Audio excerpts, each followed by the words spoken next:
देखिए, अब ये माननीय न्यायालय के निर्देश पर सर्वे हो रहा है और जो भारत की महान न्यायपालिका की परंपरा है, यह अपेक्षा सभी पक्षों से होती है कि इसमें लोगों को सहयोग करना चाहिए, उन्हें जो भी अपनी बातें कहनी है सर्वे के दौरान अधिकारियों के समक्ष वो कह सकते हैं।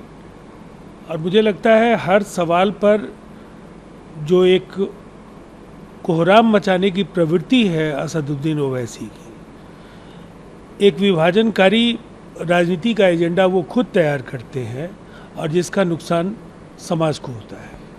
कोई ऐसा शायद मुद्दा नहीं छोड़ता जिस पर बात करनी चाहिए। दरअसल सुर्खियों में रहने की आदत है और उनके इस रवैये की वजह से देश में सांप्रदायिक सद्भावना को लेकर के जिस तरह के सवाल खड़े होते हैं, ये चिंता का विषय, इसलिए कि अगर ऐसी कोशिशें कहीं से भी हो रही हैं तो इसके पक्ष में सबों को खड़ा होना चाहिए। और जहाँ तक अनुसंधान या इस तरह के अपराध से जुड़े हुए कहीं कोई कानून व्यवस्था का कहीं कोई मसला है, इन मसलों पर राय रखना एक अलग बात है, लेकिन हर बात को सांप्रदायिक तरीके से देखना, ये असदुद्दीन ओवैसी की वोट की राजनीति की सबसे बड़ी कमजोरी है। गृह मंत्री हरियाणा के अनिल विज ने कहा कि दिल्ली पुलिस ने कहा कि एक व्यक्ति का अपहरण करके गाड़ी से ले जाया जा रहा है, उसको रोका जाए। हमने उसको रोक दिया और दिल्ली पुलिस को दे दिया।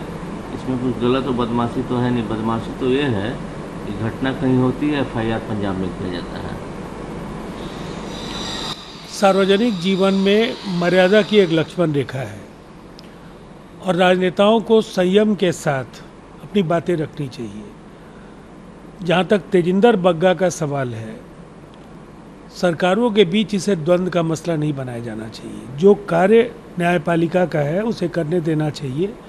अगर किसी भी व्यक्ति ने शिष्टाचार की हदें तोड़ी है, मर्यादा को अगर किसी ने भंग किया है, तो सबके लिए समान कानूनी प्रावधान है और इसका सम्मान किया जाना चाहिए। इसलिए उनकी पगड़ी के साथ सुबह माइनॉरिटी कमीशन ने पंजाब सरकार से इस पर रिपोर्ट मांगी है। नहीं, अगर ऐसा कुछ भी हुआ है तो निसंदेह ये ऐसी अभद्रता के लिए जिम्मेवार अधिकारियों के खिलाफ कार्रवाई सुनिश्चित की जानी चाहिए। ये अनुराग ठाकुर बोलते हैं कि पंजाब कभी भी एक्सेप्ट नहीं करेगा रिमोट कंट्रोल वाली सरकार।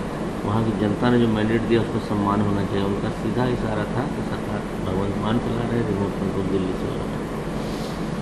देखिए, पंजाब में जिस तरह से आज चुनौतियाँ हैं, जिस तरह से वहाँ के बजट को लेकर के, वहाँ के अर्थव्यवस्था को लेकर कई तरह की चिंताएं हैं।